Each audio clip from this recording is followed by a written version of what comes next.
Welcome to the Financial Advisor Success Podcast, where you go behind the scenes with financial planner, speaker, and consultant Michael Kitces to hear stories of how leading financial advisors navigated the inevitable challenges that arise on the path to success, and get insight from leading industry consultants about how to break through to the next level in your advisory business. And now here's your host, Michael Kitces. Welcome, everyone. Welcome to the 452nd episode of the Financial Advisor Success Podcast. My guest on today's podcast is Gabriel Shahin. Gabriel is the CEO of Falcon Wealth Planning, an RIA based in Ontario, California, that oversees $1.4 billion in assets under management for 1,500 client households. What's unique about Gabriel, though, is how his firm has grown from $200 million to $1.4 billion of AUM in just 5 years by generating 2,500 leads a month that lead to 450 to 500 new clients onboarded annually, in part by spending approximately 15% of firm revenue on marketing each year. In this episode, we talk in depth about how Gabriel's firm invests the most marketing dollars in advertising on Google, which is the top source of its leads and clients, and increases the effectiveness of this spend by creating dedicated landing pages and lead magnets targeted at different search keywords, how Gabriel's firm has created educational content for its website in written, audio, and video formats that not only helps with search engine optimization, but also with answer engine optimization amidst the growing popularity of AI search, and how Gabriel also has found success investing marketing dollars on a range of advisor lead generation tools and improves the success rate of this tactic by employing staff members who are responsible for quickly responding to new leads from these sources. We also talk about how Gabriel's firm uses a personality typing system to match prospects with an appropriate member of its business development team and with the advisors who will ultimately serve them when they become clients, how Gabriel employs a revenue-based compensation structure for advisors, allowing them to grow their compensation as they work with more and wealthier clients with a salary floor for those starting to build their client bases, and how Gabriel ultimately views the advisors on his team as his biggest clients, given that they are one of the keys for the firm to be able to serve even more clients in the future.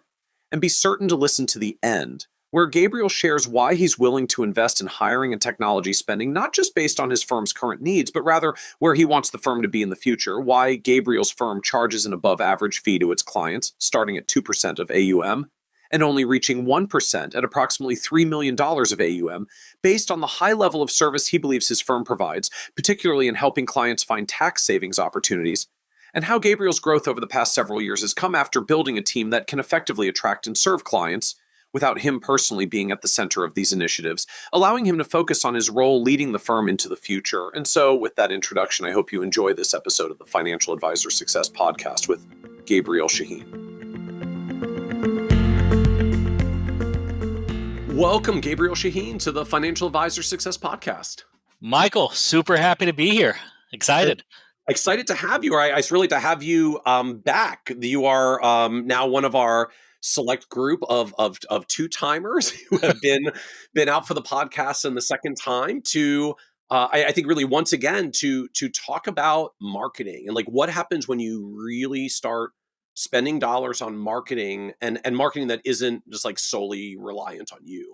Because I find, I mean, we see this industry benchmarking sites, like most advisory firms spend very little on marketing. 2 to 3% of revenue on marketing is typical, and like a lot of that is basically lunches with CPAs and maybe one client appreciation events. Like I'll call them marketing light marketing spends. And we do find a lot of firms spend anywhere from 15 to 25% of their advisor time on marketing in time, though, which means if you look at what advisor compensation is and then allocate like 15 to 25% of that to marketing, you find most firms really do actually spend about 10% of their revenue on marketing, but 2 or 3% of it is hard dollar, and the other 7 or 8% of it is the cost of the advisor's time that they market instead of serving their clients, which then breaks down for most firms because you can't scale it. Because as the firm grows and the client base gets bigger, advisor time gets more expensive and there's less time available, which means when you're advisor time-based marketing, like all your marketing costs get more expensive as the firm grows, which is like literally the opposite of scaling.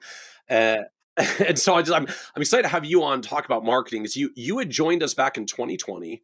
You were 5 years in. You were spending more than like 10-15% of your revenue on marketing, like hard dollar marketing costs. And I think it was everything. Like you were doing Google ads and smart asset and a radio show and seminar marketing, like all these different things. It's now been 5 years since, and as I understand it, you grew 200 million in the first 5 years. you've averaged 200 million per year for the past 5 years. So over $1 billion of AUM growth in the past 5 years, still spending 10 to 15% of revenue on marketing, which, as we'll get into now, I'm assuming that's actually like a pretty big number. That's probably 7 digits. So I'm excited to talk about like what's really working when it comes to spending money on marketing and how you've been able to sustain the growth rate even as the firm is getting so much bigger. These are all great points. So a lot to discuss in that. And yeah, the number it's well over $1 million. And so I think probably the biggest thing is just the consistency of just knowing what your margins are and how much are you comfortable to spend. And for us, it's always been 10 to 15%. I just look at that as almost like rent or payroll. We just have to spend that. So we consistently reinvest it because our goal is to grow nothing less than 25% and target closer to that 40 to 50%. And you start looking since the show to now, we've consistently been roughly at that 25 to 50% year over year return. So that is very, very important to us. And we haven't stopped that. And yes, we just added so many more facets to our growth model, to our marketing model, because when we spoke 5 years ago, I was mostly, a good ROI was really me teaching classes. And show came out in January of 2020. March 2020, the world shut down. Right. And I couldn't. And so really, that was probably one of the best things in hindsight that happened was for us to reevaluate our digital marketing campaign. And really, since then, we've been growing ever since. Interesting. So COVID was very much of a turning point for marketing for you because it broke some of the in-person marketing that you were doing. Like you were doing well, it was working, but not once the world shuts down. Right. And it was all like me driven. And one of the biggest, hardest points last time we spoke was it's so hard because everything is about me. Like I'm the guy teaching the classes. At that point, I don't remember how many advisors we had. Let's just say maybe 4 or 5. Like everybody still wanted to meet with me because I was the main source of everything. And even now you see my face on things and we have actually gotten clients through social media. It is still me, but it's just so much larger of an organization. There's no more, I need to meet with Gabriel.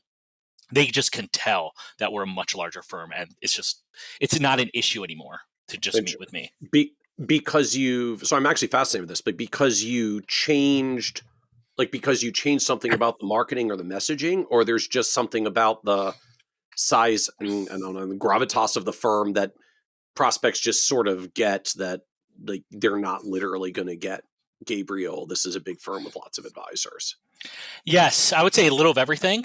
I think our business development team does a really good job saying, hey, Gabriel's a CEO. He doesn't meet with clients. I think they do a fantastic job of that. But I think at the end of the day, we've gotten really well in our messaging.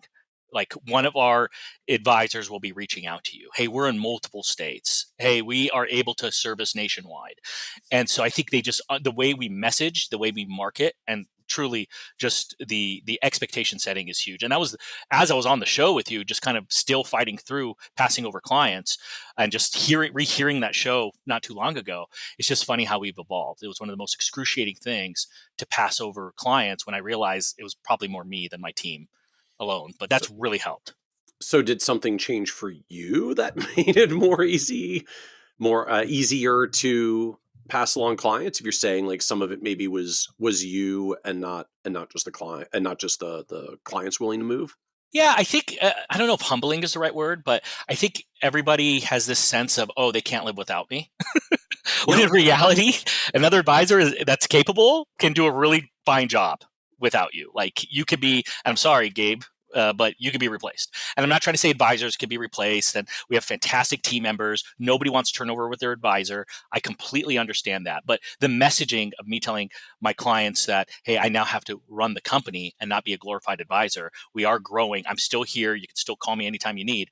There is something really just honest about that they can see. And if they really loved you that much, they can appreciate what you have to do. And I think that was the big thing. And for me, because actually I loved them that much. And that's what was excruciating. Why did we enter this business? To help people. At the end of the day, I loved helping people. And it was harder on me, I found, than them. And then of course there was that other side of it. It's like, well, they know me. I'm sure if I was in that meeting, it's a higher probability to close and have new clients. That was another side of it. So once I just had to do kind of the math behind it of how much I value my time versus how many clients we probably didn't get because I wasn't in the meeting. Once I figured that out and was comfortable with that, nobody likes to lose money, but once we were comfortable with that, I think that's when I think that was the big light bulb, because we turned into an organization at that point. I had to be a manager. I had to be a leader. I had to work on the business, not in the business. And it was hurting the business. We had turnover issues shortly after the show because we were growing so fast, but there was no leader. And that was kind of the big thing.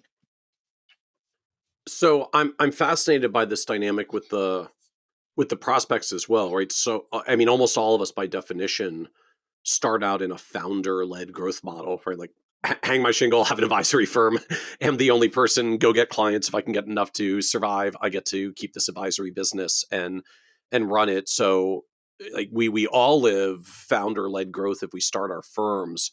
So the transition of what does it look like if I'm not the one meeting with prospects to close them, and can anyone really be trained to close them as well as I can? I guess talk to us more about what that shift or transition was like. I mean, it was difficult. I mean, I'm a winner. I'm a competitor. I don't know how to lose. So to see clients leave, I think was difficult. The only way I can articulate it is an all-star in a basketball team. They can't take 100% of the shots. And some of them try to, and they don't probably go far in the playoffs or whatever the case is. So at the end of the day, not saying I'm Michael Jordan, but just as an example, Michael Jordan needed teammates to hit shots. And there's some famous game-winning shots with John Paxson, Steve Kerr, and so on, where they just needed those people to step up. So sure, could Michael Jordan have probably done a better job? Yes, but it would have killed the guy. He probably wouldn't have played 13 years or whatever he played. He probably played a lot less. And so that was the only way I could justify it. I'm a big sports guy, and I put it into sports context. That is an interesting analogy, right? That the star player on your team might, I mean, if you're going basketball, really might have a better shooting rate than anyone else, but you still can't give them 100% of the shots to take. Like, you have to share it around the team. You'll burn them out. You'll wear them out. Eventually, the opposing team learns how to play defense and goes 5-on-1. You have to operate as a team, because there does become some crossover where what the team achieves collectively is better than what happens if everyone on the team passes to one superstar. And it was probably this key. I have probably 3 to 5 maybe key moments of Falcon Wealth. And one of them was an advisor came to my office, and in the middle of the conversation, I had this revelation, and I shared it with him. And I told this advisor, "You are now my biggest client." And it was such an impactful thing for me to realize, that one person helps 150 or so households. And that was the game changer, right? That's okay, let me rest at the end of the third quarter and come in. It was just a different mindset of, we have to help our team. You can't be so not self-centered. You can't be so small-minded to focus on one client. Focus on one production advisor, and they will help 150 people. So instead of helping, for example, 150 clients, just think big. How about helping 150 advisors? And those 150 advisors, the cumulative effect of that would be just ginormous. Interesting. So what else shifted like that? I mean, you said there were several key moments in the evolution. I mean, one that stuck out, our COO, who wasn't COO at the time, a gentleman by the name Ray. I came into work and we're just struggling. I think we probably had 11 people at that time. This could have been 2020, maybe even 2021.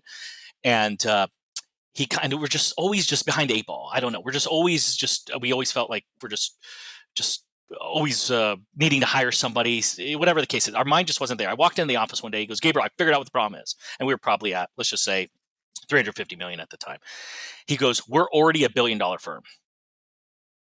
And he goes, "We're just not there yet. We're operating. The amount of meetings we're doing, everything. We are $1 billion firm." And so right then and there, I feel like I just stared at him, didn't really have a response, just kind of did the head bob, walked to my office, thought about it for another 5 to 10 minutes. And then within probably 3 to 4 months after that, we doubled our staff. And that was such a huge indicator where we started hiring for the growth. And that's where we really started delivering. That's where we really started to see, because here's the thing, we have direct marketing costs. Everybody talks about that. Nobody talks about the indirect marketing costs, like the business development team, the planning team, the ops team. We have to do things to catch up with our growth. And so, it's a big investment, and we just were struggling. And once we realized so even now, we're like, we talk about the dangerous middle, your famous dangerous middle. And we had a consultant come in, and they were like, if I were to ask anybody in your team, if there's any doubt you'll break 2 billion in AUM, would there be any doubt? And I kind of thought about it. We looked. I'm like, well, there's no doubt. He's like, correct. Stop thinking like you're a $1.5 billion firm. Start thinking as you're operating at a level of 4 billion in AUM. Start thinking at that level. And he was right. There's no doubt we'll get there. It's just a matter of time. So it's just these mindset, these certain things that happen is just instrumental in our growth. And the takeaway of that in your context is, therefore, don't be afraid to staff up. Don't be afraid to hire at the next level. Like that, is that how it like manifests into the business when you have this takeaway? Love that question. That's 50% of it. Yes. Okay. The other 50% is, and I say this all the time with my team, if we were to have 10 times more clients, if we were to have 10 times more advisors, if we would have to do 10 times more trades, can we do it in scale? Would we need 10 times more staff? That's always what I ask. And so what that really started to have is just us going heavy into R&D on now moving to Salesforce. And that was a massive project. Us building infrastructure around where it might seem premature, but at the rate we're growing, it's going to save us so much more money and time. And that has been a big thing. Where now just kind of the inside jokes of the company is, some people have said it to us, is you're more of a marketing firm than an RIA. That's one. I don't know. Sometimes I feel that's a knock because other people tell us outside of our organization. And the second one is we're more of a tech company than an RIA. The amount of infrastructure that we have on technology is just, to this day, we only have a BD team of 9 people and we have 2,500 leads coming in a month. And for us to handle that, when you compare it to other firms, when I hear how many leads they have and how big their business development team, we're probably almost 3 times less than theirs. Well, because most others don't have 2,500 leads coming in a month. They have 27 people calling outbound trying to generate a fraction of that, which we'll probably get into further soon. Just curious though, I'm fascinated with some of these takeaways. So my advisor is now really my biggest client, not my big clients. Be the future growth firm that you're becoming, and don't be afraid to hire and invest into it and think about what you want to invest into to be much, much larger. So what else? What are some of these other key moments or realizations that have hit you as you've been sizing up the business? I have a saying that was really put into the company. One of the associates here used it against myself, and that is, you can't afford to be cheap. And you really start to think about, you can't afford to be cheap. And I used to always say, you think it's expensive to hire a professional, try hiring an amateur. You'll see what expensive is. So it's the same logic there. So sometimes when you're looking to have a technology that's going to cost $100,000 a year, $150,000 implementation, so on and so forth, and you just start to think, how much time will that save? And how much will that help us increase our efficiency? How much in the snap of a finger, instead of waiting 8 to 10 to sometimes 20 hours for a report, you can now do it in 8 to 20 seconds for a report. And so you start compounding that over and over and over again. I think that's huge. So can't afford to be cheap is another one. And then just don't be afraid of technology. Always say fail forward. And that's something that's told to me early on in my career, fail forward. And that's one of the mantras of this company, is just don't be afraid to do it. So just, can you, I don't know, translate that a little further, and just what happens in the business, or what changed in the business as you've embraced this? What's it leading you to do that you didn't do before? Somebody wanted to create an automated system for an intake. So we have a questionnaire that we have with prospects, and they're like, I think I can automate this. They're really good with technology. And, we're stuck in our ways, right? But I refuse to allow people to just say, no, thanks, we're stuck in our ways. So I said, sure, just do it. If you think you can do it, do it. And then we started to implement it, and it wasn't 100%. But then as we got the committees involved, we ended up using it. What used to take us 20 minutes for an intake now takes 5 minutes. Well, when you're doing 50 to 60 of these a week, that saves a lot of time, 15 minutes for each one.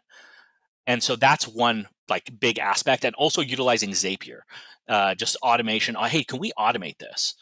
and then just like, okay, let's just do it. Let's just try it. Let's just implement this and move forward. Obviously there's some trial and errors, but then we realize like, okay, this actually saved us a boatload of time, and that's super helpful. So, I've got to ask: did this shift as you got bigger? Because I just find there's a phenomenon for firms, right? You did a lot of stuff on tech, right? Like you built the intake form, it didn't fully work. Committees got involved.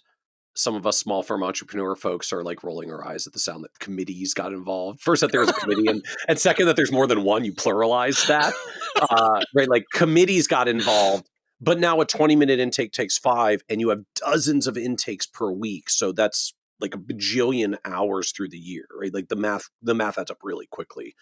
But is that a function of how large and scaled you are? So, I mean, like, would you have been as thrilled about that 5 years ago at 200 million and for where you were there, like 7 or 8 team, as you are now with a billion plus and a much larger team? Like, did that move? Like, does that tech role move with size? I guess is what I'm trying to ask. Do you think about it differently at your size now than when you were 5 years ago? Um, so we always were on the forefront. I think we were using Zapier before, or when we were on your podcast 5 years ago. So we always pride ourselves in being like very tech focused. And I still feel I'm a young entrepreneur at 40 years old, young business owner, young RA owner. So I feel like we got to take advantage of that. Plus, I'm a little hyper for those who know me. And Hmm. so I think one of our competitive advantages, one of many, is we move quick. And I never want to lose that. And so because we move quick, it's something that's just part of our culture of the firm. And for that reason, I don't think it's because we get bigger. Now, because we get bigger, the math and the science and the more times you chip your teeth will happen more and more, because somebody will give an idea that say, hey, I think this could save 10 minutes. And when you multiply that by 250 meetings a week, I think Right, that's important. So now it's right, like, okay, it's worth it. We almost have like our ops executive leadership team. We almost have 3 or 4 people that are consistently looking at new processes, systems, and technologies because of what you just said. Because now when you multiply it by, I don't know, 1,500, 1,600 clients, like it matters. And when you do it by 2,500 leads a month, it matters. And the only thing I'll say for those who are rolling their eyes right now is the committee was me. I was the committee. And it was actually funny, the evolution of that, Michael, is because I was in the committee meetings. And I was like, why am I in the committee meetings? Why is there committee meetings if I'm just going to be in the committees? So then we pulled me from the committees, and I would just see the itinerary before and after and give my inputs of what I want them to talk about. And so it's just leveraged out. So you don't need committees, because normally it's just a dictator running the company, which is uh-huh. fine. I was a dictator for a long time. It's just now we're empowering other people to come to conclusions, and hopefully you're hiring people that's in your blind spots that can bring things up that you wouldn't have seen. So now help us just visualize the firm as it exists today. So I guess just some of the metrics, as it were, of like client count and team count and AUM and revenue. Just like paint the picture for us. Okay. We got about 1,500 clients, about almost one, well, let's just say over 1.4 in AUM, probably Okay. 1.5 almost. We have a team of over 70 people. Um, and the revenue is, if we didn't add one more client for the rest of the year, it's like, we'll call it 16 million or so. Okay. Interesting. So 16 million on 1.4 billion of AUM. So are you like advisory fee plus planning fees? Is your AUM fee higher than 1%? Like how does that math? So yes and yes. So Okay.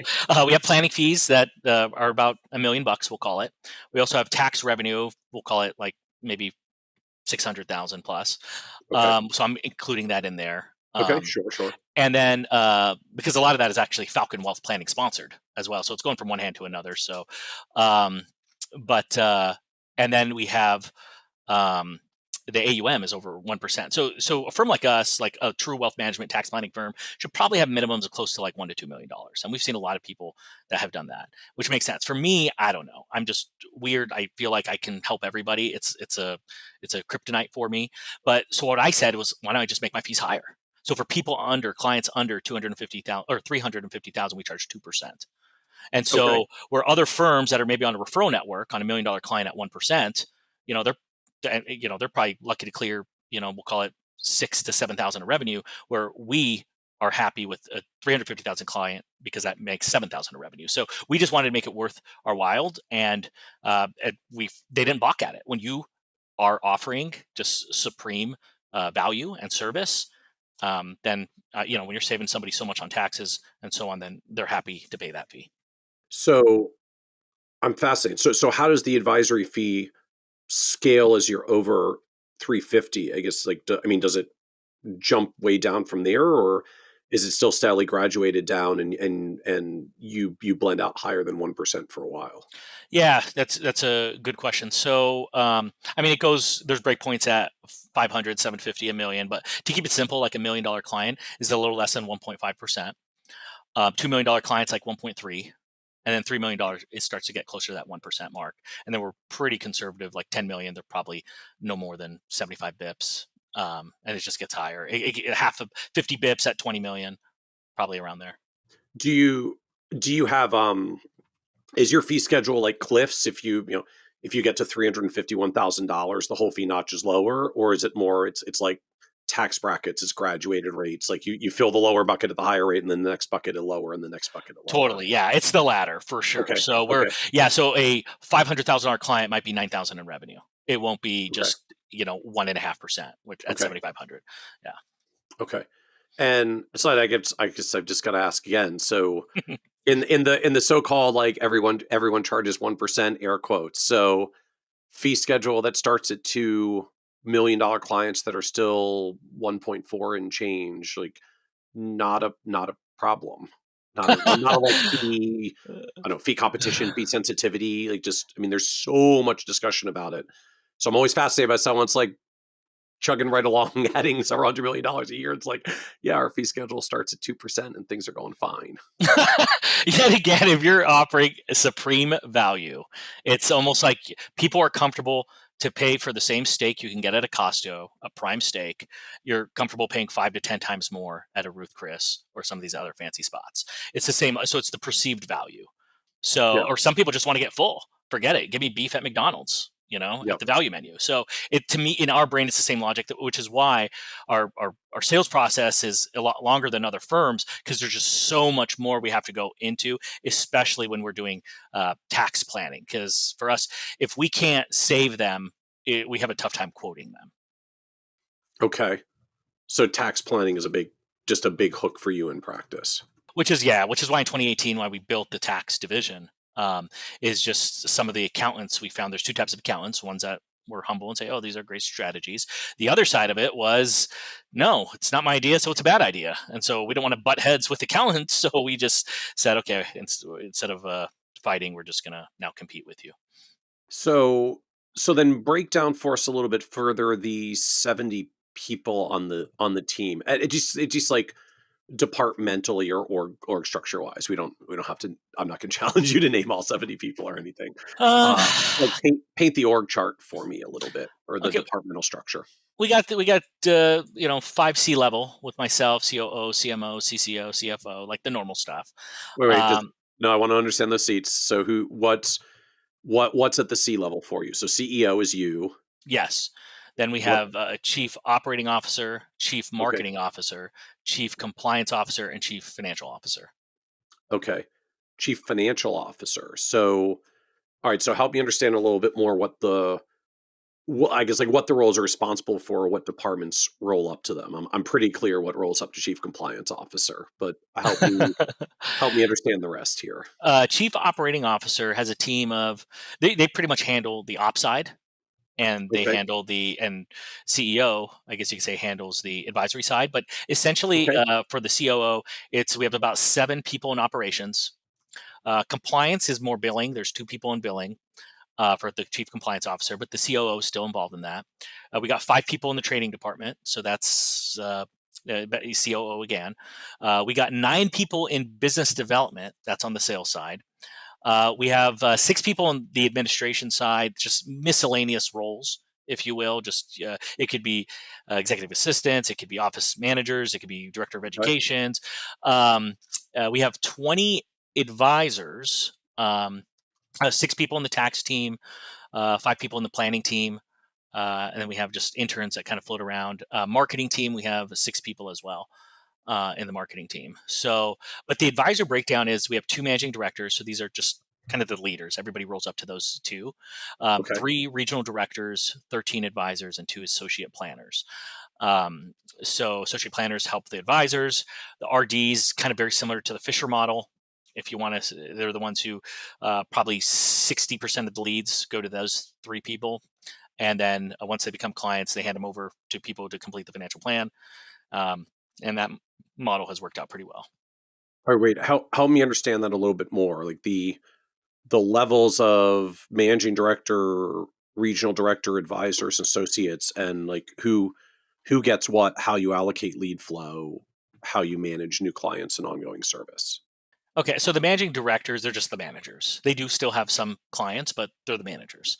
Uh, Okay. so if there is kind of an org just on that, it would be 3 are the regional directors. These are the ones who get 60% of the qualified leads. And these are people that essentially like the Fisher model. They are the ones that, what do you call it, hunt. Okay. And then the 13 advisors are the farmers. And those are the ones that actual finish the plan and maintenance the relationships going forward. So the RDs are always looking for new business. So what's the what's the difference between what regional directors do and what the business, like the 9-person business development team does? Great question. So our advisors, it's which I'm finding is like very hard to just get advisors. It was probably one of the easier things starting off. Um, but our advisors, they're great at being advisors. So I don't want to bog them down on setting appointments. So when you have 2,500 plus inbound leads a month, like I can't have my advisors making those calls, especially if 80% of those are getting voicemails on maybe the first time. And so that's the 9 people. They're handling the 2,500 leads, and they're setting roughly 500 of those 2,500. So 20% of those uh, on a monthly basis for the advisors. Where 60% of that, our goal is to give to to RDs. So these are people on the phone, unlicensed people, not giving advice and setting appointments. So the business development is appointment setting team. Okay. Because you have so much flow that literally like 9 people doing follow up on leads to set appointments is actually like a good a good ROI, a good efficiency for you. So the so oh, go ahead. No, I was going to say absolutely. I mean, and when you compare it with the technology that we have and everything of setting those appointments, I mean, it's a no brainer. So when we did those numbers, because originally we didn't have a business development person, it was the advisors, but the advisors are in meetings. And what happens when the meeting comes in and it's a smart asset and it goes to 3 different people? Like, what do you do? Now you're in a meeting, you just lost that lead that you just paid $200 for. So by having a team that now we try to call some, depending on the lead where it comes from, it could be like less than 10 seconds or within 10 minutes, depending on where the lead comes from. So that's very important for us on the timing and the lead and the messaging of where these leads come in. And the business development team is all over it. And yet again, the advisor's skill set is to be a financial advisor, to be a planner, to go deep into the weeds, not to set appointments. So so the biz dev folks, so relative to how I feel like a lot of our industry talks about business development folks, which maybe it's just my own stereotype, but like expensive people who are like out there building relationships with the community and trying to build the brand and drive referrals from COIs and such. That sounds very different than what you talk about as 9 business development people. Like these are unlicensed appointment setting folks. I mean, I guess like if you can give a sense of like what kind of salary range is this? Like just what level of people business cost is this to fill this department or Yeah, this? it really ranges. It could be, I don't think we have anybody in the 40s, but let's just say it could be 50s to 6 figures. I mean, so it really depends. I mean, they are incentivized for setting appointments, so some people get a lot better of a quarterly structure than others. And there are some aspiring advisors. I would almost say a majority of them want to be advisors. So there are some licensed Okay. people there. To say there isn't is just inaccurate. So Okay. we allow them to get licensed there, and then they would the progression would be to the planning department. From the Okay. planning department, then maybe associate planner, and they'd be licensed and studying for the CFP in that planning department. So, and we're going to get further into the marketing and where a bajillion leads come from every month soon. But just I'm understanding the flow now. So the uh, marketing makes the proverbial phone ring. 9 biz dev people field 2,500 leads, get 20% of them or about 500 of them to actually set like first meeting appointments. The regional directors on the advisory side then actually take those meetings, and I'm presuming have responsibility to do the sales and closing process. And then the regional directors, when they close a client, hands it off to one of the 13 advisors Yes, to that's actually exactly service the right. client going forward, because the regional directors have a very high volume of leads. So there's really not going to be a ton of time for them to keep and service any clients. Right. I mean, it would have to be an 8-figure client or more.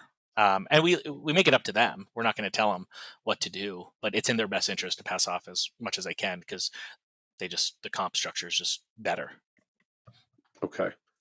And so then help us understand I guess just like the next layer of of teaming of structure. Like I'm just trying to visualize, are the 13 advisors like assigned to certain regional, like carved up to regional directors? Does each regional director have 4 or 5 advisors under them, or do the advisors go under the managing directors, not the regional directors? Like how do these fit together team wise? Yeah, great question. So we have one in Arizona, one in Orange County, and one in our headquarters here in Ontario, just outside of LA. Um, so naturally, we have multiple advisors in each location. So naturally, the Arizona person will pass more to the Arizona person, and just for regional marketing, we get more Arizona clients for the Arizona person. Same thing with Orange County, and the same thing with Ontario. But we also get service clients nationwide. And so for that, we try our best to make it regional, but we also have kind of how do you say it? Like a management training system where you analyze personalities, like almost like what is it, Briggs, Yeah, Myers Briggs. Myers Briggs, similar to that, where we are able to assess the type of personality and match them with the personality of not only the RDs, but once they become clients, passing them over to the advisors. So now, do they sometimes play favoritism? Our commentary is, well, and by the way, the RDs become like a quasi manager, because if somebody was going to pay for planning or somebody was going to pass assets under management and they go to the advisor and they don't convert that, they're like, what happened? And so they're able to, and to this day, 80+% of our meetings are through Zoom. So, and those are recorded. So they're able to watch that meeting, see what happens in that meeting, and either the regional directors will talk to the advisor or the managing directors, the actual managers, will go in there for training. So you can't keep passing it to somebody if they're not bringing it home. With that being said, sometimes it's inverse. Why are you passing it to this person? Well, I had 2 planning only cases, and that advisor turned them into AUM. So, like, this guy is awesome. I'm not going to not give it to them because I have to diversify it. They've proven to be awesome. So so really quick, do you know what I don't know, the personality tool system is? Like, I'm just kind of intrigued. Like, what do you run them through to try to do this matching process? So I worked for TD Ameritrade for about 5 years, and they had this research-based solutions. Guy named Rod that I worked with very closely. So they have like just quadrants that they work with, and they call it like the commander, the performer, the analyzer, and the empathizer.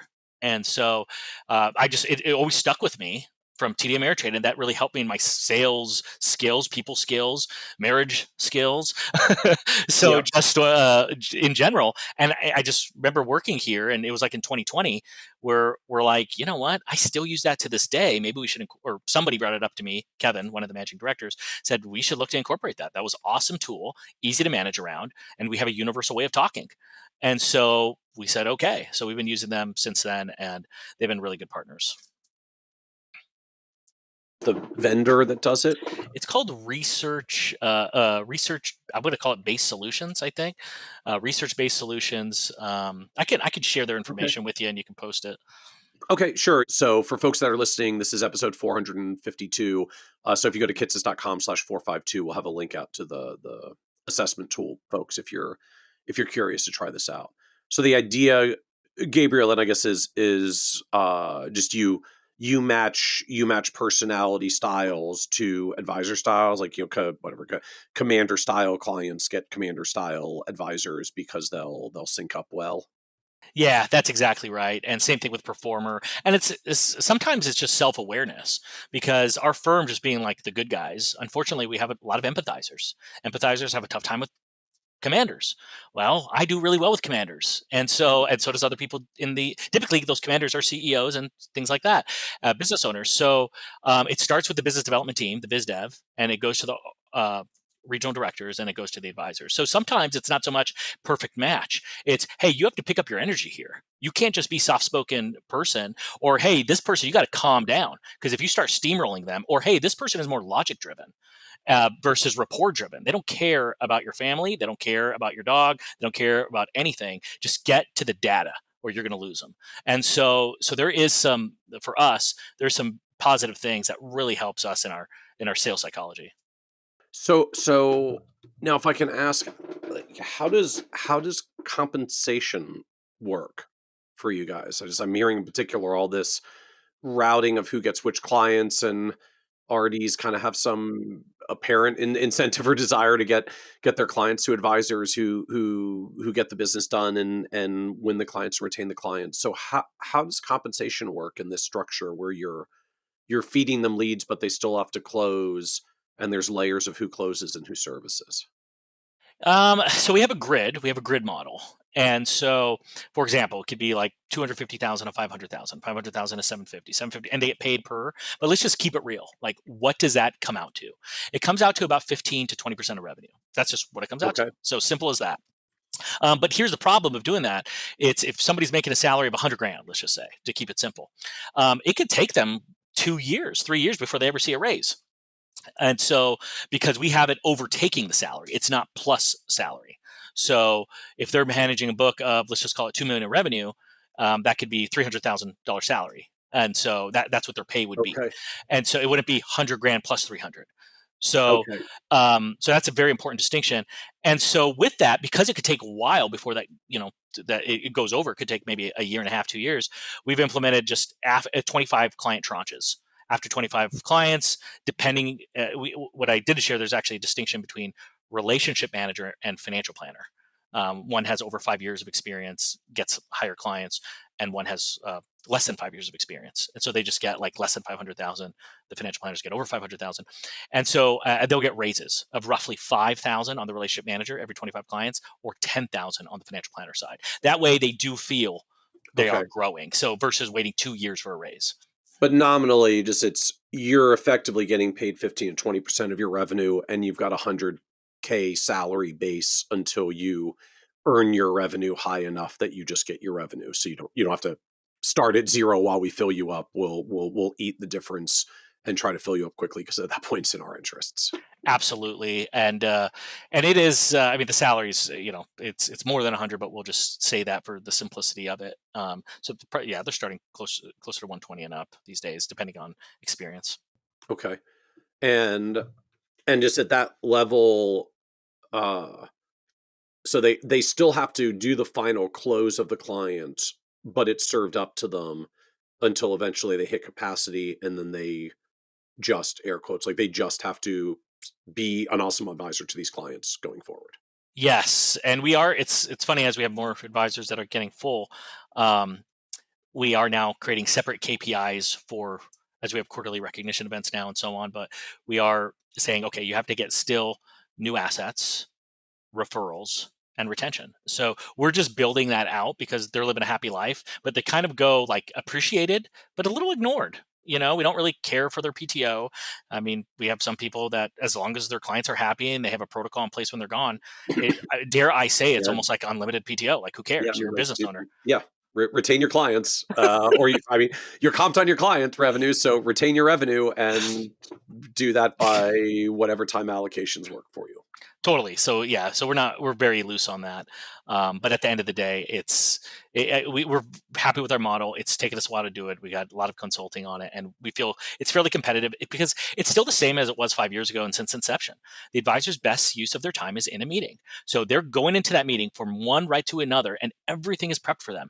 They don't do anything outside of showing up to the meeting, having a fantastic, best world-class service, and for those who are prospects, converting them over to want to do business with you.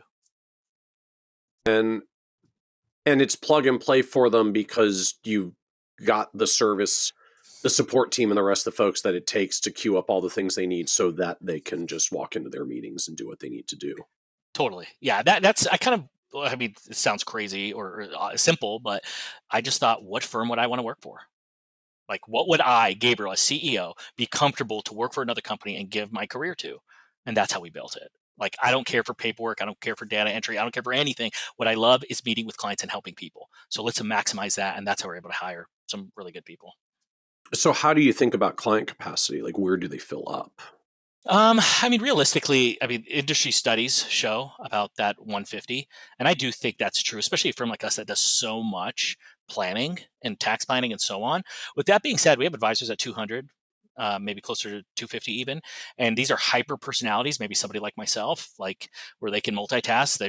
They're not they're okay to work more than 40 hours a week, and so and they make more. And so I don't. I used to say 150 is your cap, but now it's like, what am I going to do? Shelf my best person and not give them more clients? Like that seems silly. So if they have capacity, just keep on going. And so revenue wise, I mean, I think from your earlier numbers, like your average client is like right around 1 million of assets, like a full advisor, presumably then and ends up somewhere up around 1.5 million of revenue for the client base that they're managing.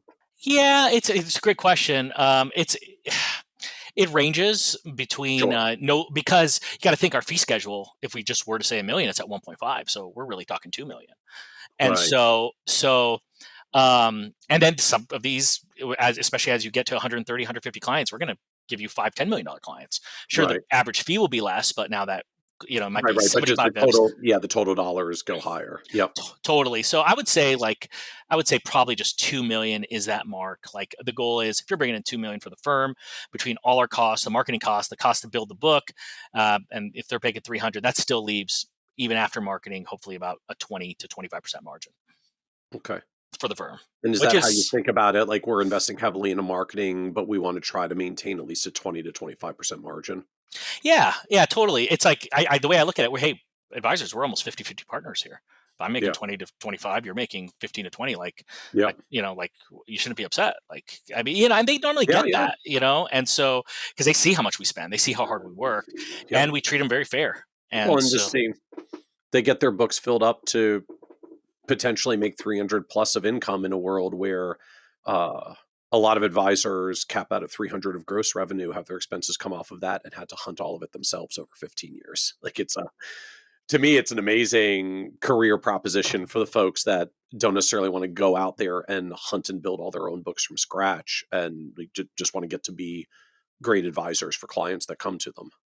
yeah, and one of we have a gentleman by the name of Min Song. He was really the proof that the firm can grow outside of myself. I mean, he was gone for 3 weeks. He's getting emails. He's still checking them. He's responsible, but he's pushing the forward button. Like he's pushing the forward button to the associate planners to help with the work he needs. So how many people can really do that, enjoy a vacation, and not worry about their clients being serviced? And so there's definite benefits, and we do that intentionally. We want people to enjoy life as well.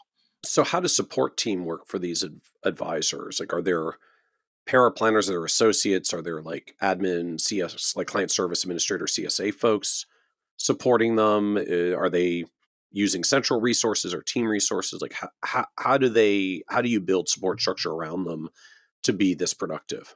Yeah, it's a centralized system. So we used to have assigned, but we just found that it was heavily skewed.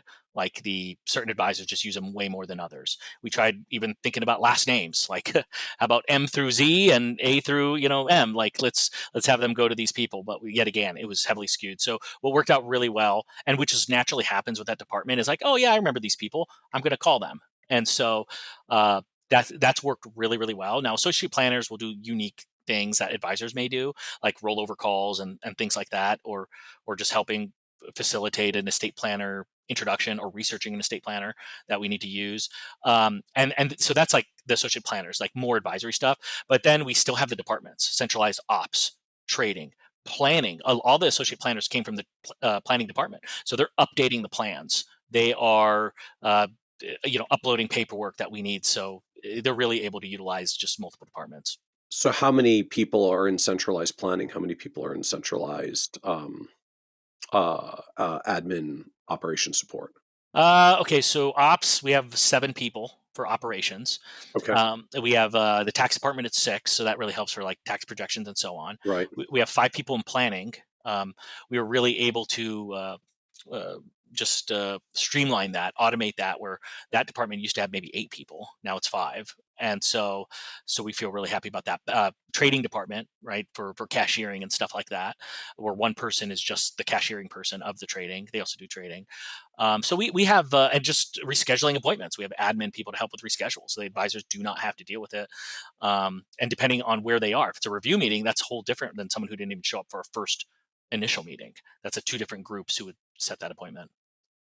So now I've got to shift tracks a little and just ask. So tell me more about where 2,500 leads per month come from. It's really, the answer is everywhere, but there is a heavy focus on Google. So, for example, 40% of those come from Google, and the irony is it's about 40-50% of our new clients come from Google. So not only the leads, but the clients also come from that as well. So we are still, like, we like to think of ourselves as a Google juggernaut. Just So what?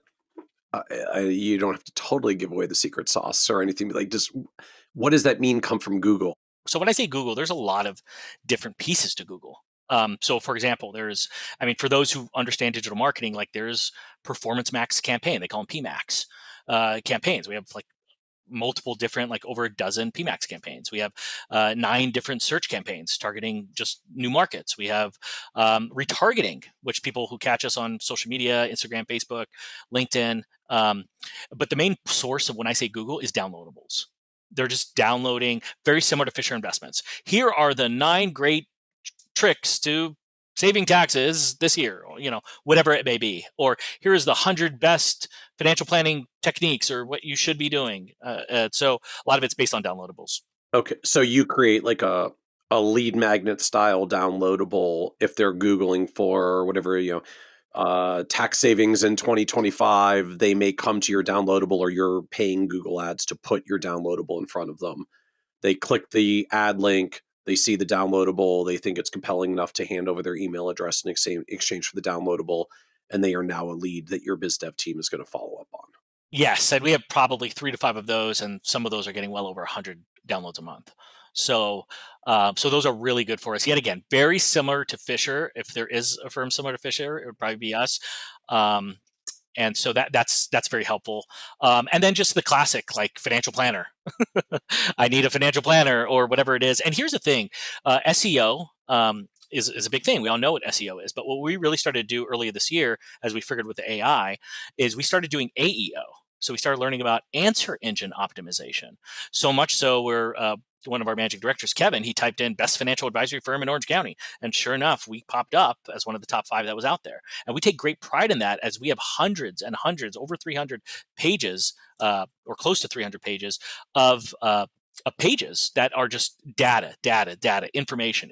So we are a content provider for sure.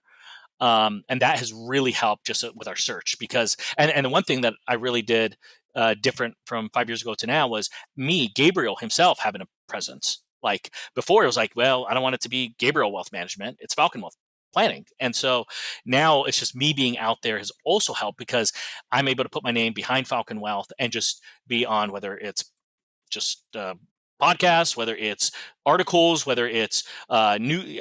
Probably once every 2 weeks, we're with CNB or CBS to Market Watch to whatever it is. So we're consistently being out there, which just really drives, like, that helps our SEO, like, search.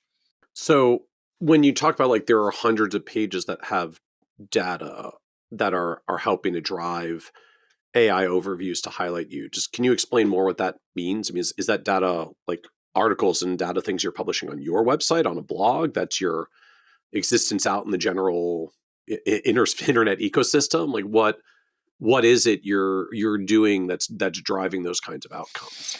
So, we have a knowledge center. So much of stuff on our website, Falcon Wealth Planning, and just knowledge center. You just go to Falcon articles. It's a lot of articles, and so a lot of it is it could be just explain the one big beautiful bill. A lot of it is could be estate planning for wealthy people, and so certain tax planning strategy. So, like when you click into it, there's a lot of information. So if somebody's googling something that matches there, it's not just pay to play, but we actually match. And so that is a big piece. And then, of course, we have that connected the Knowledge Center to YouTube, which we have well over 1 million views on that. We got to get better at getting followers, like some of our peers here. But we have some really good content just in general. And I think just staying active, trying to get something out every day. I think social posting every single day. So we're on social. We're on YouTube. We're on articles that we're producing. We're on third-party articles. It's like everywhere you turn, you see this falcon bird somewhere, and that it was just almost like guerrilla marketing, and it seems to be working. As our cost per click when we were originally talking, we're probably from 13 to $60 a click, and now it's less than $2. Wow. So what changed to bring cost per click down so much? Just the pure with the blogs, essentially articles and blogs on our site. They're not really blogs, but essentially they are, because it's just us writing information on certain topics that people are looking at. And I think it's just, you Google Falcon Wealth, you Google Gabriel Shahin, like you're going to see a lot of crap that pops up, and like a lot. And I think that alone, like the Google algorithm can't avoid but to give us attention. And on top of that, us paying them just on retargeting campaigns. We still pay heavily on retargeting campaigns through people who visit our website, people who are on Instagram and Facebook. I mean, that's a very heavy thing that Google does, is retargeting, and that is super strong. So when you say cost per click, like that's paid ad results, that's just like total Google click volume divided into your total spend of all sorts. Like help me just like understand what you're measuring, or how you think about quantifying this.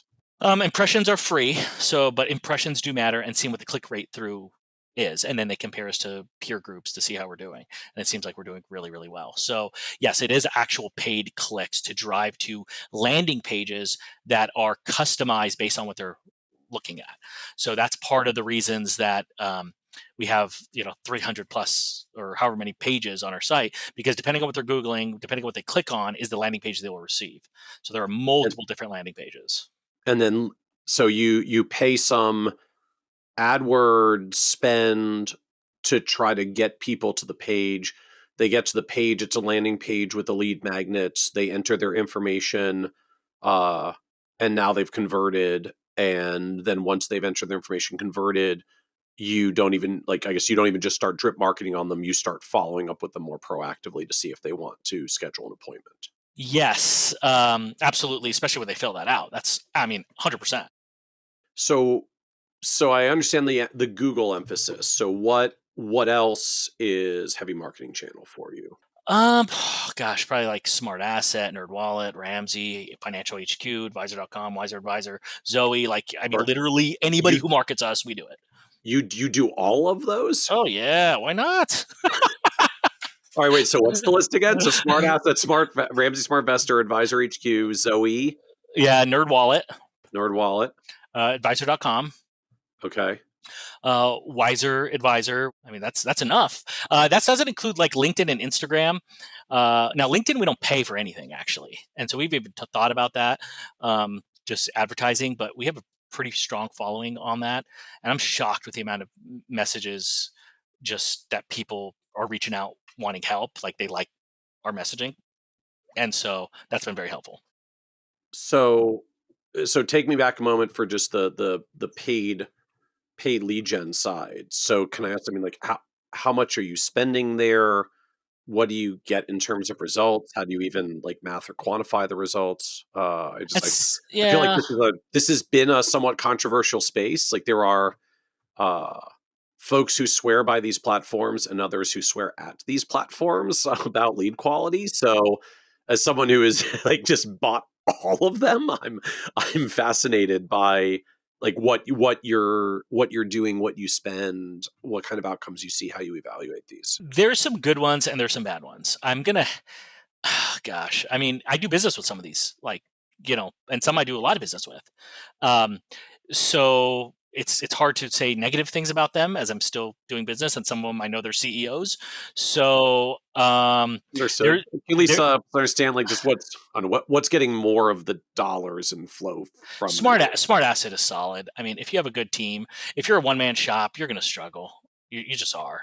And you have to be comfortable with that. That's why I'd probably say just find your niche and stick in that lane. Find something you're super passionate about. But if you have a team and you're looking to grow and you're committed to it, like smart asset is probably the best.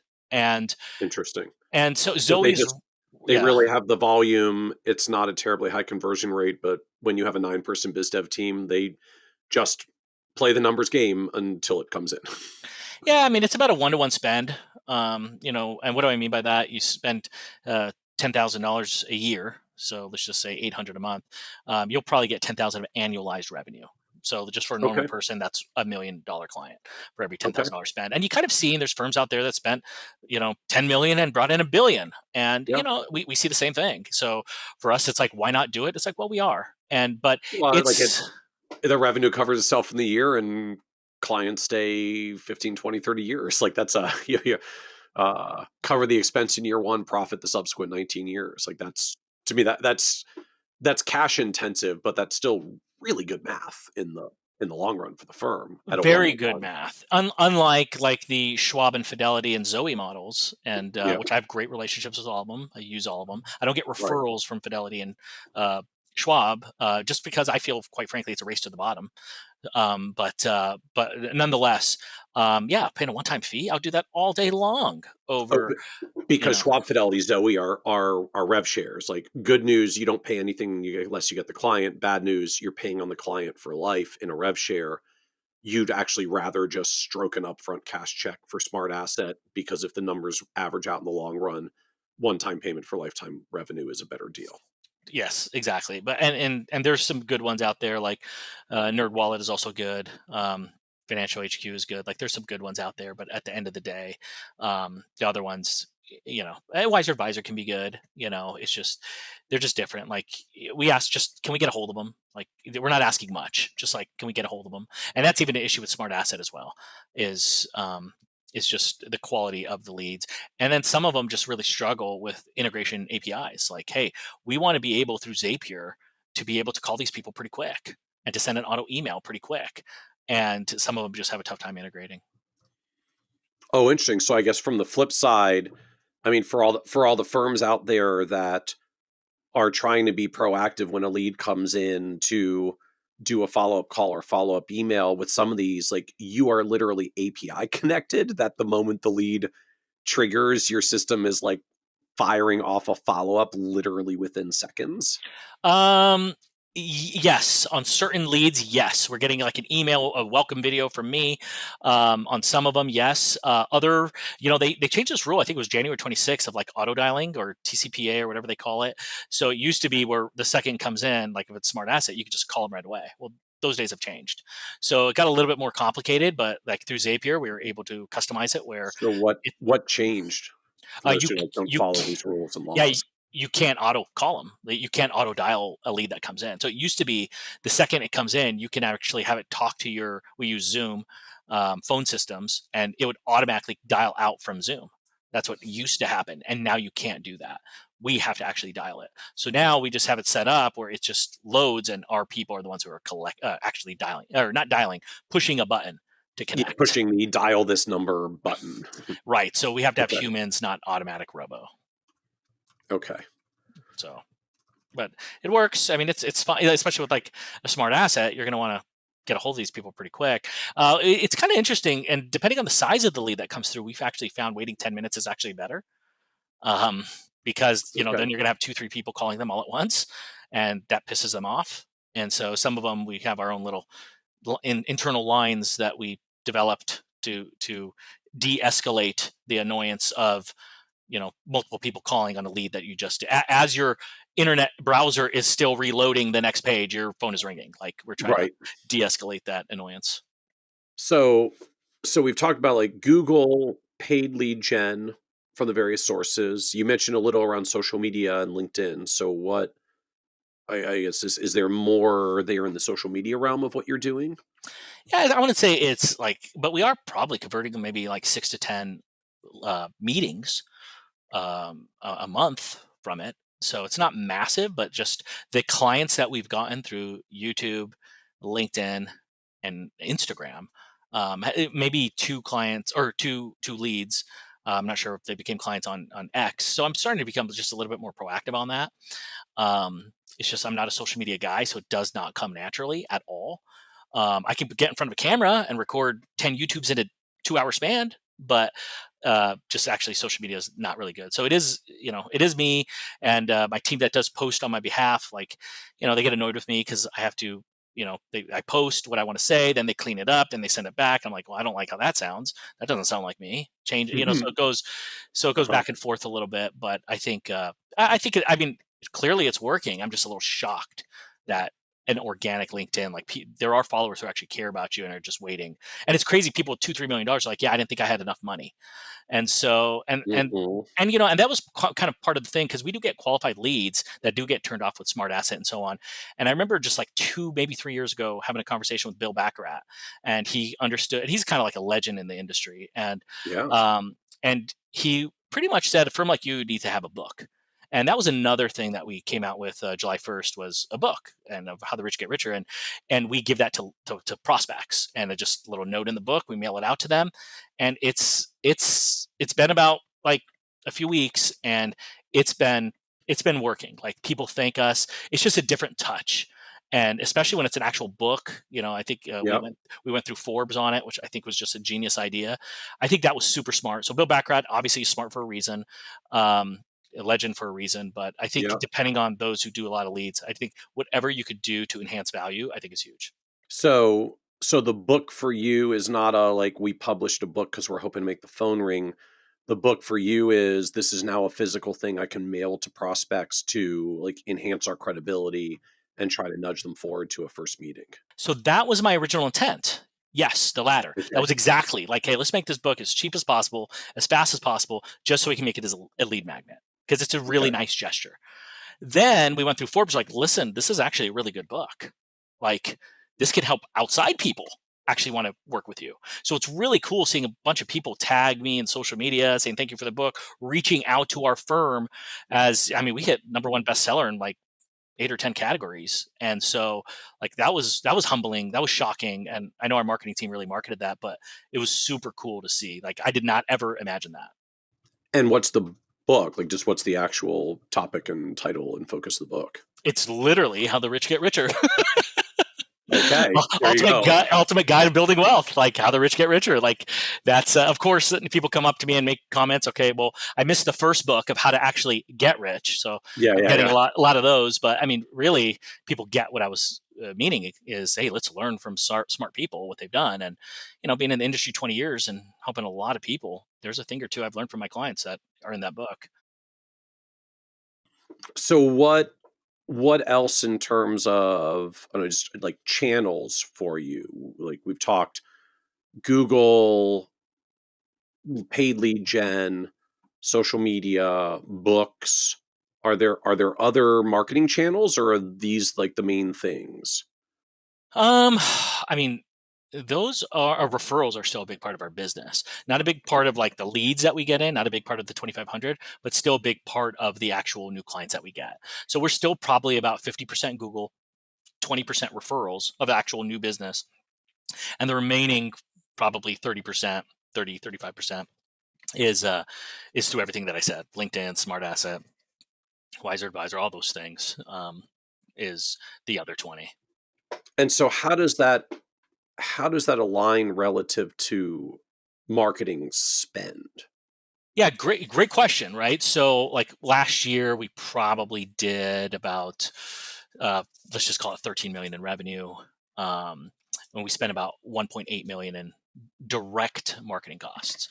So that's almost 14% of Yeah. revenue. And so there are still, here's another thing, we're a firm with, well, last year we ended with like over $1 billion in AUM. Let's call it 1.1, little over 1.1 billion. And so, we had probably 65 team members at that time. And so we have roughly about 3 to 4 million of indirect marketing expenses, just like what we talked about, all the BD team, the planning team, ops team. Like, so anyway, yeah, we're on track yet again. This year will probably be, assuming we don't grow anymore, maybe 16 million in revenue. We're on track yet again for another 13-14% in revenue to be spent on marketing, and it makes sense when you're bringing in about 450 to 500 clients a year. So if you, I don't know, like pie chart that for me, just how does the 1.8 million in direct spend actually flow out between things you spend money on? Because it sounds like you're on social media, you've got indirect staff costs, but you're not spending there. You are spending on paid lead gen and Google, at least some of the Google. So like I'm trying to visualize how the spending pie chart compares to like the actual client flow pie chart. I would say probably about 100,000+ a year, about 10,000 a month, pretty easily. And I think some of these, like Advisor.com and Financial IQ, I think they even require like 10,000 a month, and maybe NerdWallet too. But easily 10,000 a month on all the ones I mentioned outside of Google. Google is the one that's still about 50% of the cost. So Interesting. yeah. So we're spending well over 6 figures a month.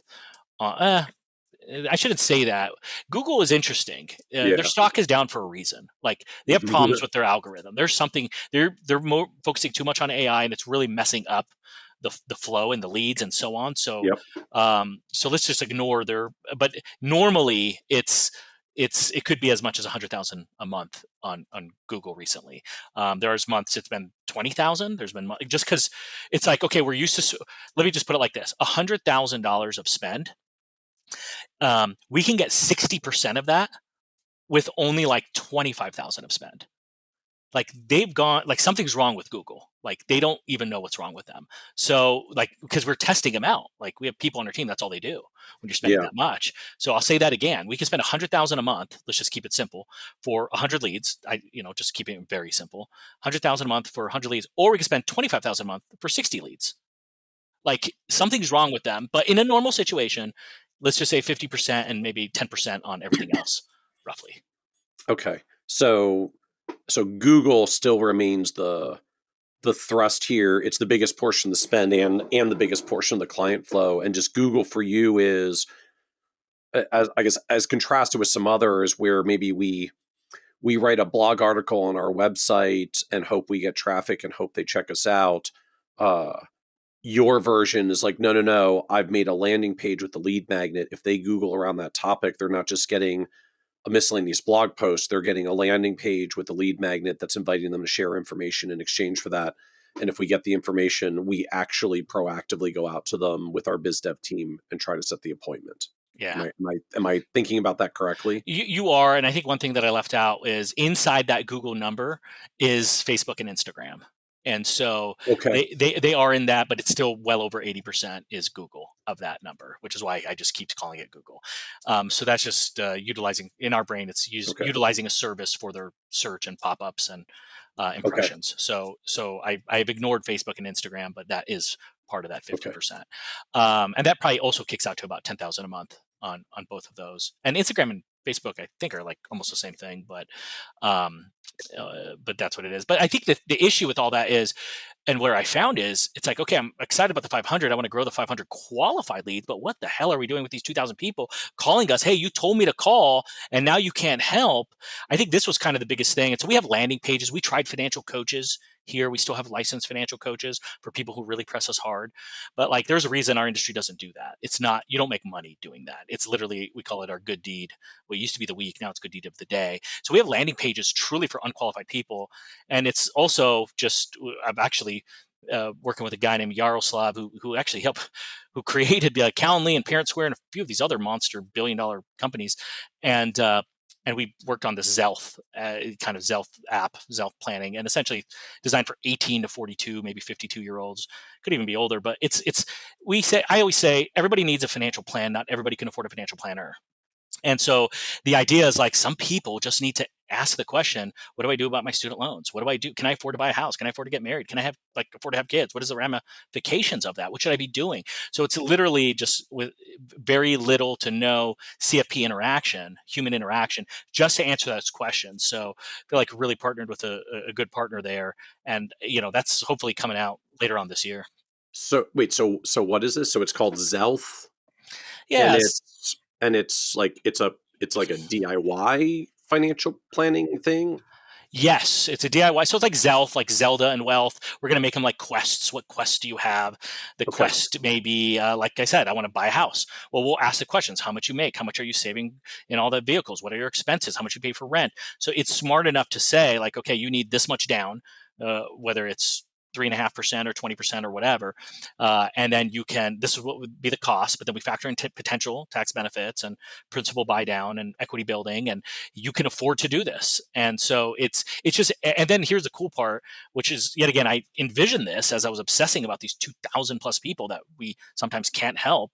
Is like we want to give them options of how they can be interactive, so they're able to not just have a recommendation, but if they don't like the answer, they can adjust what some of these key points are very quickly. And so I'm thinking just with the small use case that we've used it for, the original idea was just let's just do it for Falcon, and we have enough leads, we can do it. But then Is it Yarrow, is it free? I mean, do you charge for this? Like, is the yeah, idea that they're gonna pay for the app? yeah, that's the idea. They're going to pay. Well, I'm just going to call it like maybe $25 a month or something, or something like that, or 200 a Okay. year, maybe just discount there. But and the idea is just they'll have something that can help their answer their questions, and our job is to Yeah. make it very interactive. And I mean, you got 2,000 leads. That these are people who called, went out of their way, and asked for help. We told them to have this downloadable. We told them to reach out. If you need anything, reach out. And then, sure enough, it's like, yeah, we can't help you unless you pay us 2,500, 5,000 for a plan. And that just didn't sit right. Like my business development team's like, we need something. This is embarrassing. Like we can only defend us so long. And I think that's probably one of the best things of our culture is people comment. We're hearing straight from the troops, and of exactly what they need.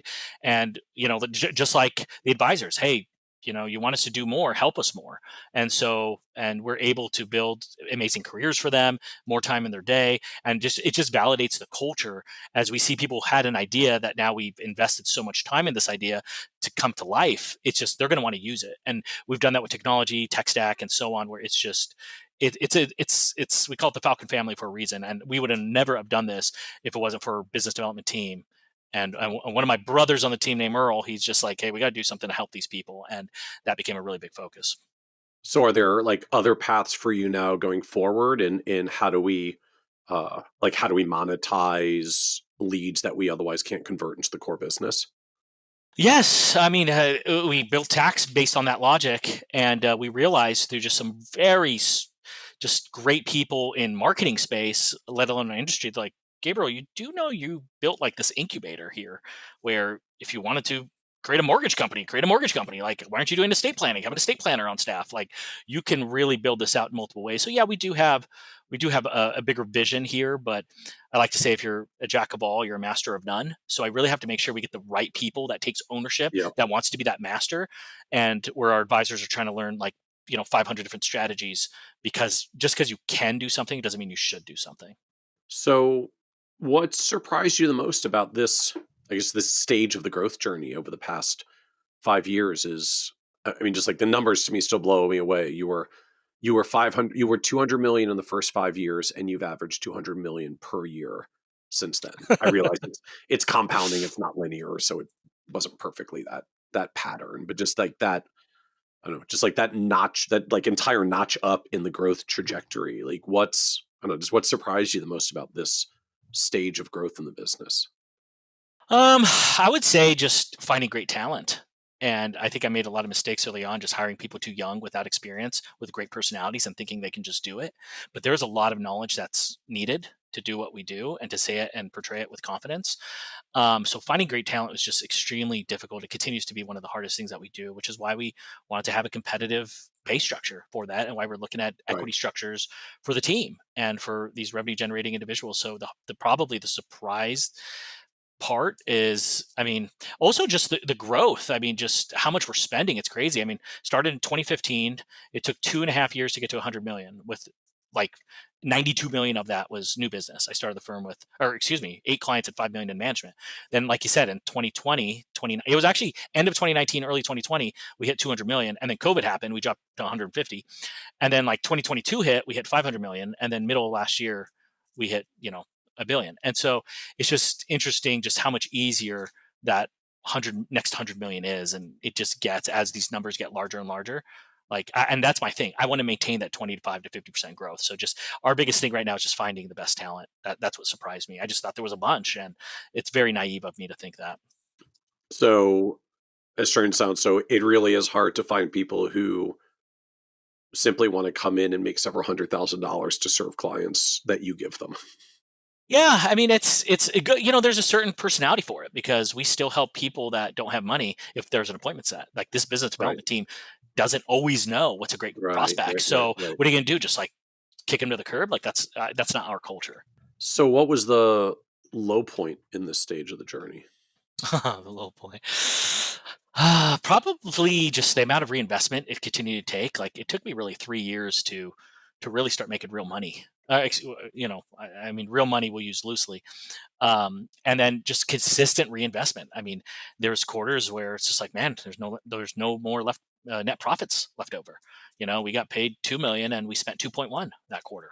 So that's pretty low. I mean, I think I said in the first episode that I funded the company on zero interest credit cards, and it took me 3 years to pay them off. So those were, and then like spending the last check, like with all the savings is gone, like after having a pretty healthy savings. Like, when you're all in on something, you're all in. And sometimes and what I've learned is, and I'm sure there's somebody who probably said it, but what I tell my team is, what you do today takes about 6 months for you to see the actual result. And sometimes that 6 month period feels like 6 years, and that could be a really low point. So, what else do you know now you wish you could like go back and tell you from 5 years ago as you were like gearing up for this stage of growth? I could have said this the first time, I don't remember, but I didn't need to do everything in house. I really didn't. I could have used a TAMP, a turnkey provider, to help with the trading, to account opening, and all this stuff. Versus on day one doing it on your own. Like, in hindsight, like crazy. New advisors, you do not. Wish I knew before. Like, you do not need to do that. And so use some of these partners, so much so I get people, and these people asking me like, hey, are you going to open a TAMP? It's like, I don't know, maybe we do, maybe we don't. But the fact is, we built everything in house. And so wish I knew before is we didn't have to do it. But now in hindsight, I'm happy I did what we did, because it's cheaper that we're doing it in house.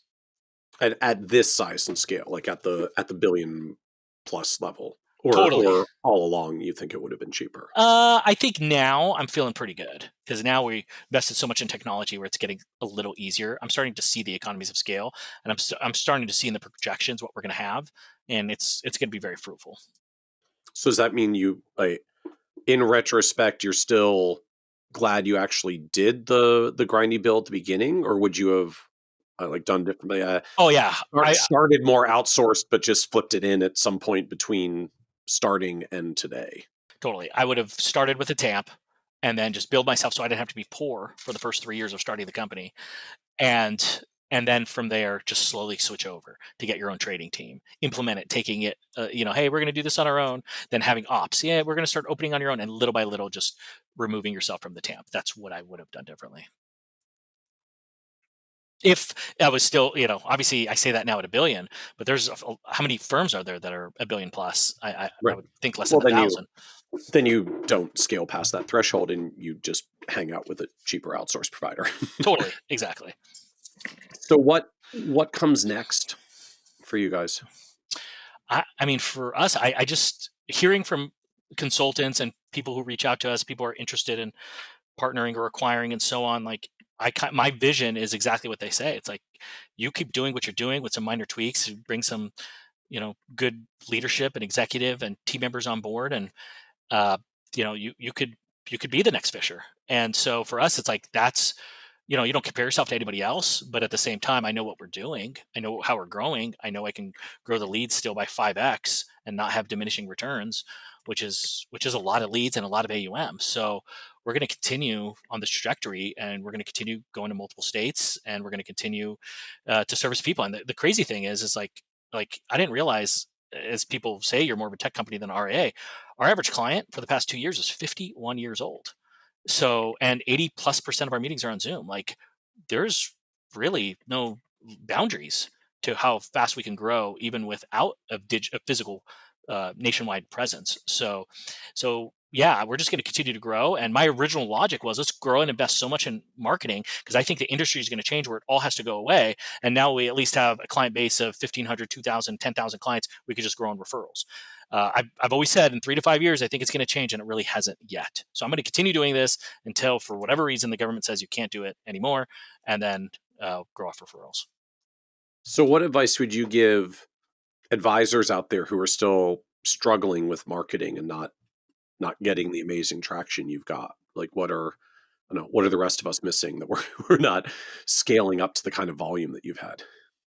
Well, I would say just find your niche and be passionate about it. Remember, my niche was just always helping people. That's just who I was. It was in my DNA. I could have said this in the first episode or other podcasts where, I was a Sunday school teacher, coached basketball, eldest son in the family. Like, I just always was just like a leader and always wanted to help people, right? Got into business of financing, in finance. And so I was passionate about helping people. And so I started this company teaching classes, in-person classes, very similar to the Edelman model. And I was passionate about it. And people saw that passion. I had a niche, and I was very successful at it. In 30 months, I hit 100 million in net new AUM. And so, which is all we track here at this firm, is net new AUM, nothing else. So I think just finding your niche. So my niche is, I'm a passionate dude. Let's take advantage of it. Let's try to help as many people as possible, and hopefully the most qualified people as possible. But at the end of the day, just find your niche, stick to that, because then you're going to be excited. You're going to be hungry. You're actually going to care, and clients can sniff that out. So whether it's helping people in tech, whether it's helping, women only, whether it's helping LGBT, whatever your niche is, business owners, engineers, whatever, find your niche and stick to it, because then it's just, the days go fast and you're enjoyable. And because there are some down days, that you get, as whether it's not having money or a cease and desist or whatever it is. Like, there's some dark days. So in that vein, how do you characterize your niche in that context? You haven't done I guess the quote traditional niche, like you're not doing school teachers or Exxon executives or something to that effect. So how do you characterize yours?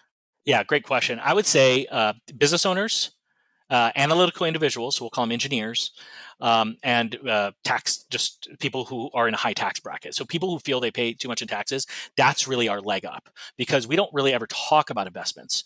Like, the AUM falls in our lap. It's the financial planning with the tax planning niche is everything to us. So our niche is taxes, taxes, taxes. Who has the most tax opportunity? High income people. Who else? Business owners. Who Right. else? Engineers are just smart people. So because they're smart people, they appreciate the sophistication in tax planning. So for that reason, I would say that's our niche. Very cool. So as we wrap up here, it's a podcast about success, and well, the themes always comes up, just literally that word. Success means different things to different people. Sometimes it changes for us as our businesses evolve, life evolves, goals shift and change. So you are now on like an incredible success track with the business itself, as you said, 1.4 billion and growing rapidly from there. So the business is in a wonderful place. How do you define success for yourself at this point?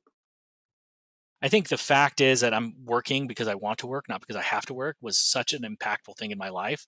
Where so the moving target is just whatever goal. The success to me is whatever goal that you have at that time, um, and you achieving it. And so you have to look at it in shorter time frames. That to me is success. So it's achieving whatever goal that you have at that time. And so for me, it's like, I always feel like 3 months at Falcon is probably equivalent to 3 years at any other firm, because of how fast we move. Right. But I think that's the SMART goals is specific, measurable, attainable, relevant, and time. I think by just having these goals intact and then you achieving it, it's like, okay, great, that's successful. On to the next. And I think the one thing that I should be better in, and I said this multiple times in other settings, is I just need to just smell the roses better. I think there was only 3 times in my career at Falcon where I literally just had like this moment of, hey, like, just enjoy this for a moment. And so that's a thing. But I'm trying to be better at that. But I think just achieving goals is success. I love it. Well, I'm excited to come back for 5 years from now and hear what the new goals have compounded to. Well, now I know it better be 5x. We better be at 5 billion. No pressure or anything, just compounding. Well, I'm sure I'll see you at some conferences and I'll keep you updated. Indeed. Well, thank you, Gabriel, for joining us again on the Financial Advisor Success Podcast. Thank you so much, Michael. This has been an absolute pleasure. Want even more ideas, tools, and resources on how to break through to the next level of success as a financial advisor? Check out the leading financial planning industry blog, Nerd's Eye View, at www.kitsis.com, where Michael covers the latest practice management trends and financial planning strategies. And by joining the members section, you can earn IMCA and CFP continuing education credits, along with exclusive member content. Get it all now at www.kitsis.com.